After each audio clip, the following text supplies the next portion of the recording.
capítulo 1, vamos nos pôr de pé, leitura dos versos 1 ao 5. Judas, capítulo 1, versos 1 ao 5. Diz assim a palavra do Senhor Deus. Judas 1, versos 1 ao 5. Judas, servo de Jesus Cristo e irmão de Tiago, aos chamados, santificados em Deus Pai e conservados em Jesus Cristo, misericórdia e paz e amor vos sejam multiplicados. Amados, procurando eu escrever-vos com toda a diligência acerca da salvação comum, tive por necessidade escrever-vos e exortar-vos a batalhar pela fé que uma vez foi entregue aos santos, porque se introduziram furtivamente alguns, os quais já antes estavam escritos para este mesmo juízo, homens ímpios, que convertem em dissolução a graça de Deus e negam a Deus, único dominador e Senhor nosso Jesus Cristo. Mas quero lembrar-vos, como a quem já uma vez soube isto, que, havendo o Senhor salvo um povo, tirando-o da terra do Egito, destruiu depois os que não creram. Pai celestial, obrigado pela sua palavra, pelo tempo que vamos ter juntos agora. Nos guie em toda a verdade, pois eu peço no nome do Senhor Jesus Cristo. Amém. Podeis assentar. Aqui Judas nos exorta a batalhar pela fé. Verso 3, batalhar pela fé e batalhar contra a incredulidade, porque no verso 5 ele diz que Deus depois destruiu os que não creram. Quando nós batalhamos por algo, nós batalhamos contra outra coisa. Nós vemos a exortação de batalhar pela fé. Romanos 10, 17. A fé é pelo ouvir e o ouvir pela palavra de Deus. Qual foi o primeiro pecado de Eva? O primeiro pecado de Eva foi a incredulidade. Primeiramente, ela acrescentou a palavra de Deus. Depois, ela desconfiou da palavra de Deus. Ela desacreditou das palavras de Deus. E então ela confiou na serpente. Ela acreditou naquilo que a serpente lhe falou. Ela confiou em Satanás, o inimigo das nossas almas, que naquele momento estava na forma de uma serpente. Ela foi enganada. E então, ela desobedeceu comendo do fruto. O primeiro pecado foi incredulidade. Ela desconfiou da palavra de Deus, desacreditou das palavras de Deus. Nós temos de definir o nosso tema, o tema proposto. O que é perseverar na fidelidade às Escrituras? Primeiramente, não perseverar na fidelidade às Escrituras é ter outra fonte de autoridade.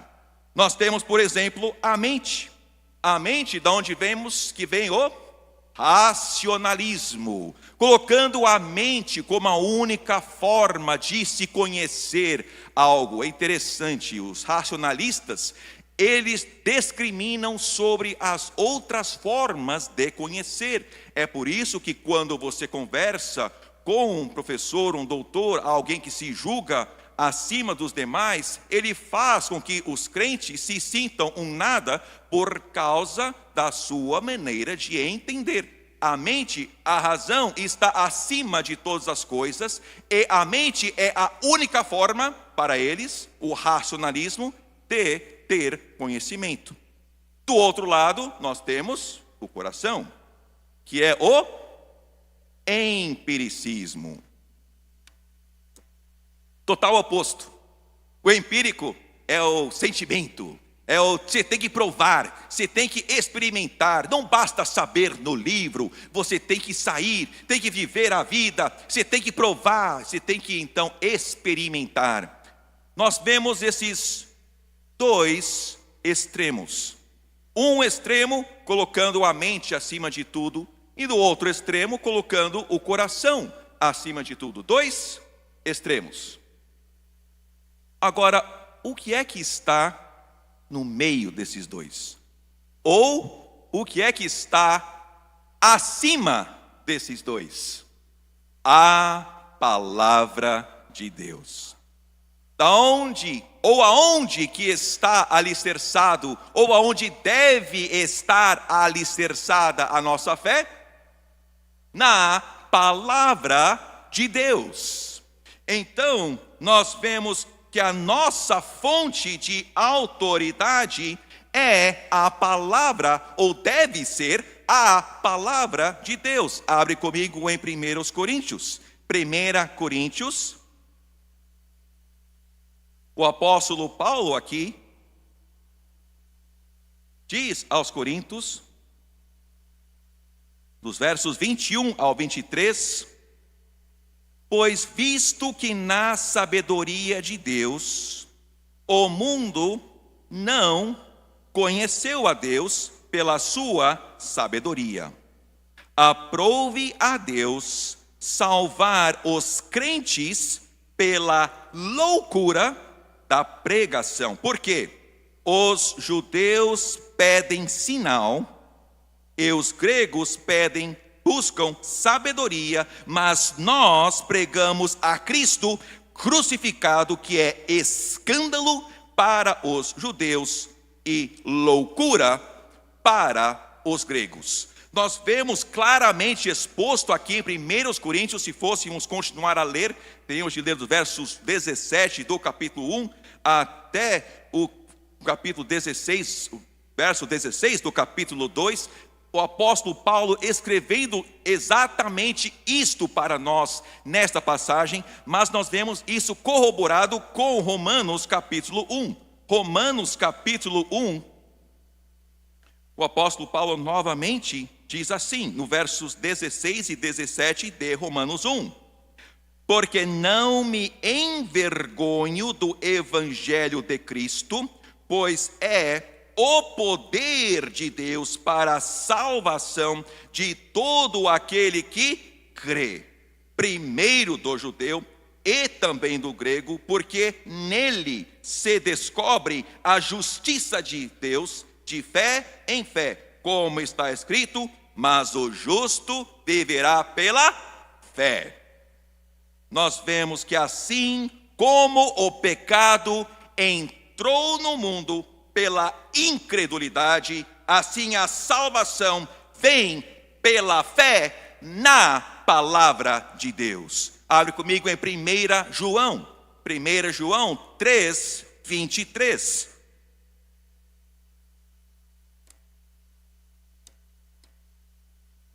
1 João 3, 23 diz: e o seu mandamento é este, que creiamos no nome de seu Filho Jesus Cristo e nos amemos uns aos outros, segundo nos deu mandamento. É impossível separar o Senhor Jesus Cristo de sua palavra sem causar dano à doutrina bíblica. Amanhã nós vamos falar um pouco mais sobre isso, mas o tentar separar as palavras de Cristo da pessoa dele vai nos levar a sincretismo, vai nos levar à idolatria, a uma imaginação. Quando a Eva desacreditou das palavras de Deus, ela desacreditou do próprio Deus. Quando eu falo algo para os meus filhos, eu quero que eles confiem naquilo que eu estou falando. Quando eu passo uma instrução para os meus filhos, eu quero que eles atendem à minha instrução. E assim foi com Deus e com Adão e Eva. Deus passou uma instrução. Ele esperava que seguissem a sua instrução, mas a Eva desconfiou de Deus, desacreditou, confiou em outra fonte de autoridade e assim ela pecou. Assim como o pecado entrou pela incredulidade, a salvação vem pela fé. Pela graça sois salvos por meio da fé. Isso não vem de vós, é dom de Deus. Então o Senhor Jesus Cristo cumpriu todas as profecias, Ele veio, pagou o altíssimo preço que nenhum de nós é digno de pagar. Ele pagou o preço do nosso pecado e agora nós somos salvos pela fé, acreditando em suas palavras, dando crédito ao que Ele fez por nós na cruz.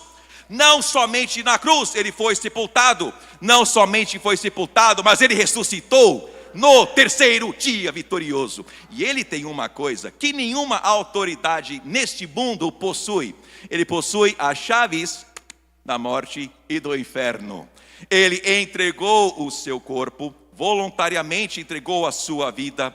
Ele foi sepultado voluntariamente da sua própria vontade. 3 dias ele abriu a porta e voltou, fechou e trancou.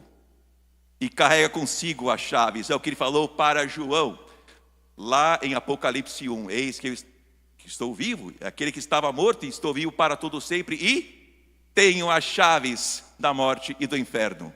Nenhum líder deste mundo tem essas chaves. Como gostariam de ter?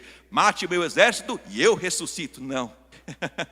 Vocês não têm esse poder, essa autoridade. Apenas o Senhor Jesus Cristo tem este poder e esta autoridade. Olha só que lindo, Isaías 33, 22 diz: o Senhor é o nosso juiz, o Senhor é o nosso legislador, o Senhor é o nosso rei. Salmos 2 nós vemos que Ele é o Senhor dos exércitos. Então Ele está acima do judiciário, acima do legislativo, acima do executivo, acima das forças armadas. Ele tem todo o poder, toda a autoridade nos céus e na terra. Nunca desacredite das palavras dele. No momento que você desacredita das suas palavras, você está desacreditando no próprio Senhor Jesus Cristo. Então, assim como o pecado entrou pela incredulidade na palavra de Deus, assim a salvação vem pela fé na palavra de Deus. Pois ao crer, ao confiar na palavra de Deus, você está confiando na própria pessoa do Senhor Jesus Cristo, o qual foi morto, o qual foi sepultado, o qual ressuscitou, o qual está sentado à destra de Deus, colocado acima de todos os poderes, todas as potestades, aquele que apenas Ele tem todo o poder nos céus e na terra, e o único que é digno de todo o poder, de toda a honra e toda a glória. Agora, esse modelo é muito prático para entendermos o nosso mundo neste momento. Nós temos então racionalismo e empiricismo, ateísmo e o oculto. É interessante, eu conversei com um jovem uma vez que se autodeclarou ateu. Depois de mostrar para ele Êxodo 6,3, o nome do Senhor, que é aquele que existe, e mostrando que alguém pode negar a Deus, mas não pode mudar o fato de que Ele existe. Depois, conversando com ele novamente, falou: eu agora já não sou ateu. Eu reconheço que Deus existe, mas eu só não quero um relacionamento com Ele. Igual uma mãe que tem um filho, ela pode negar o parentesco com o filho, mas feito o teste de DNA, parabéns, é um menino. Não tem como mudar o fato. O que frustra um ateu não é o fato de que Deus existe, é que ele não é Deus, ele sabe disso, e é isso que frustra o ateu. De outro lado, nós temos o oculto. Então, os cientistas, eles não estudam isto em público, mas em particular, eles podem praticar seu espiritismo e tudo isso. Eles sabem que existe, mas eles chamam tudo isto de oculto. Nós temos também sabedoria humana, e nós temos os sinais. Aqui no nosso país, nós temos tantas igrejas, nós temos aqueles que querem a sabedoria humana, que colocam realmente a razão acima de tudo, e somos intelectuais. Então nós sabemos, né, que como funciona. Então, quando diz lá em Isaías, né, que a virgem conceberá, nós sabemos, né, que na verdade no hebraico só diz uma moça, né? Então nós sabemos como funciona, nós sabemos, né? Então a moça conceberá. Então coloco a razão acima da Bíblia. Então quando a Bíblia diz que Jesus nasceu de uma virgem, eles falam, mas na verdade se colocam acima da palavra de Deus. Aí você tem o outro lado, que é os sinais. As pessoas que querem os sinais. Meu pastor nos Estados Unidos estava numa viagem uma vez, e ele estava lendo a sua Bíblia, e a passageira ao lado começou a conversar com ele, perguntou se fazia sinais, essas coisas, e ele falou, não, eu fico na Bíblia. E ela falou, o seu problema é que o senhor gasta muito tempo com o seu nariz nesse livro, precisa sair desse livro para ter os sinais. Extremos. Pode voltar um pouquinho. Mais um. Secularização e espiritualização. Nós estamos vivendo no nosso país um período de secularização. As igrejas estão se secularizando. Nós temos do outro lado a espiritualização. Então colocando os sentidos e tudo isso acima da palavra de Deus. Irmãos, isso abre também a porta para as outras religiões também. Porque as outras religiões têm uma outra fonte de autoridade. Eles têm algo além da palavra de Deus que foi revelado, que foi escrito, aonde está a autoridade deles. Um anjo que apareceu e deu revelação, e então tem aquela revelação acima da palavra de Deus. Nós temos aqueles que vão negando as escrituras, colocando a mente humana, colocando tudo isso acima da palavra de Deus, e então nós vemos o enfraquecer da palavra de Deus na nossa sociedade. Isso não é novo. Não mostrei para os irmãos coríntios e romanos. Isso é antigo. Então, o apóstolo Paulo diz para nós pregarmos a palavra. Mas, indo para frente agora, nós precisamos de 3 coisas para perseverarmos na fidelidade às Escrituras.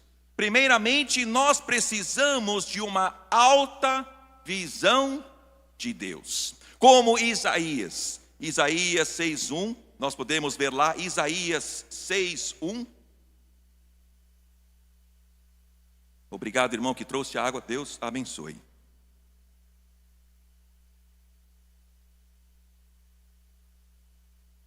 Isaías 6:1, nós temos aqui a visão de Isaías, e ele diz assim: no ano em que morreu o rei Uzias, eu vi também ao Senhor assentado sobre um alto e sublime trono, e a cauda do seu manto enchia o templo. Interessante que antes que Isaías começou o seu ministério de fato, ele teve de ter uma visão de Deus, uma alta visão de Deus. Olha comigo em Salmo 113, Salmo 113, versos 4 e 6.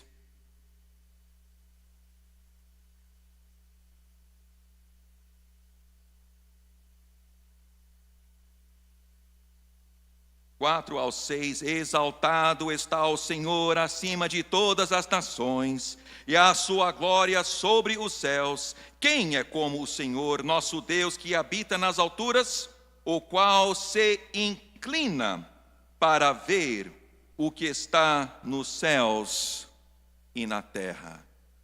Ele se inclina para ver tanto o que está nos céus como o que está na terra.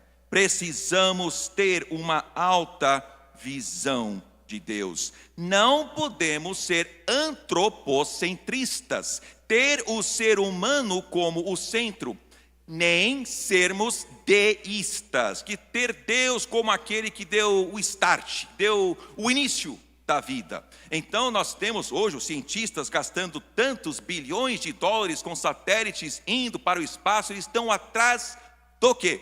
De uma coisa, vida, porque eles sabem que vida vem de vida. E eles sabem que não veio daqui da terra, mas que foi algo exterior. Então eles estão procurando a origem da vida.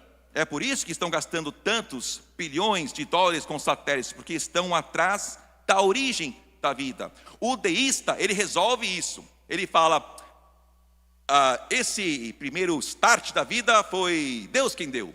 E depois entrou a seleção natural e para eles então tudo ocorreu como os cientistas especulam. Não podemos ser antropocentristas, nem deístas. Agora, não basta ser teocentrista. Não basta apenas ter Deus como o centro. Como assim? No islamismo, Deus é o centro. É o centro da sua vida. Os islamistas, muitos deles, nos vergonham como crentes. O zelo e a dedicação que eles têm pelo seu Deus é infinitamente maior do que a nossa como cristãos, muitas vezes. Isso é para a nossa vergonha. Mas eles não aceitam o Senhor Jesus Cristo como nascido da Virgem Maria, como sendo o profeta e não um profeta, como o único meio de chegar a Deus. Rejeitam a fé na palavra de Deus. São teocentristas, mas não são cristocêntricos. Então o que nós precisamos ser é cristocêntricos, ter Cristo como o centro da nossa vida. Quando Cristo, diz Paulo em Colossenses 3, é a nossa vida, se manifestar, então também vós vos manifestareis com Ele em glória. Se qualquer outra coisa da sua vida, além de Cristo, for a sua vida não faz sentido de fato. É o meu emprego, é a minha casa, minha vida. A casa pegou fogo, acabou a vida, pastor. O pastor missionário contou da casa dele que pegou fogo. Meus bens, minhas vidas, limparam a casa, deixaram ela sem nada. O pastor missionário contou, fizeram as duas coisas com ele, cadinho. Acabou a vida? Se essas coisas são a sua vida, sim. Mas Cristo é a nossa vida.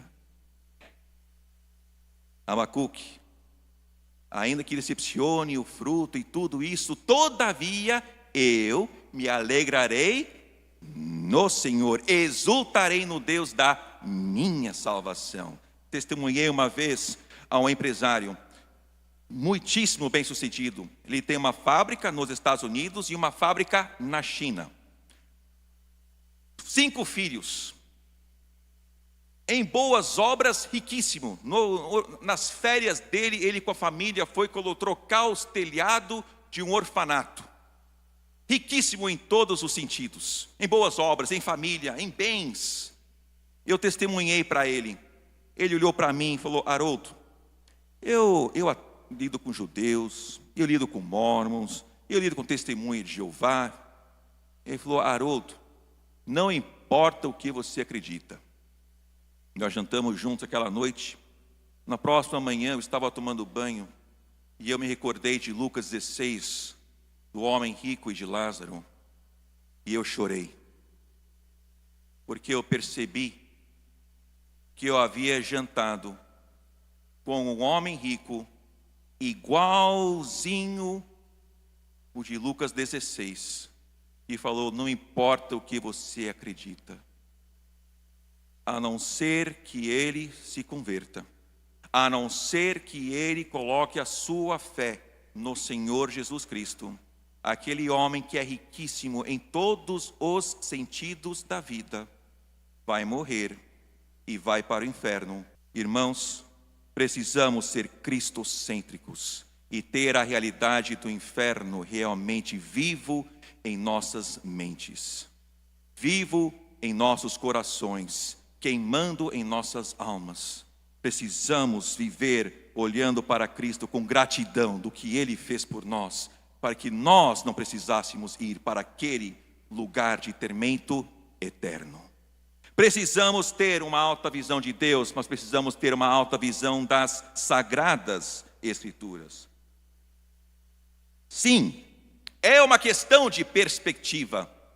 A palavra de Deus é a palavra de Deus ou ela contém a palavra de Deus? Um trocadilho que gostam de fazer, e até hoje gostam de fazer, esse trocadilho está afetando até as nossas igrejas. Ela não meramente contém a palavra de Deus, ela é a palavra de Deus, pois 2 Timóteo 3,16 diz: toda a escritura, grafia, toda a escritura é divinamente inspirada e proveitosa para ensinar, para repreender, para corrigir em justiça. A posição do é muito importante, porque algumas versões eles mudam a posição do é sutilmente. Toda escritura divinamente inspirada é proveitosa. Mudam a posição do é, dizendo aquilo que é inspirado é proveitoso, aquilo que não é proveitoso. E aí enchem as Bíblias de notas de rodapé, questionando a Bíblia. Opa! Isso causa desconfiança na palavra de Deus. Nós somos salvos pela fé na palavra de Deus. A primeira coisa que o inimigo das nossas almas fez foi semear desconfiança na palavra de Deus, porque ele sabe que isso leva a desacreditar do próprio Deus, do próprio Senhor Jesus Cristo. Nós vamos falar mais sobre isso amanhã, pela graça de Deus. Nós já vimos em Romanos 10:17 que a palavra de Deus é o fundamento da nossa fé. Então a nossa fé vem pelo ouvir, e ouvir pela palavra de Deus. Agora nós precisamos também ter uma alta visão da pregação da palavra de Deus. Abre comigo em Jeremias capítulo 23.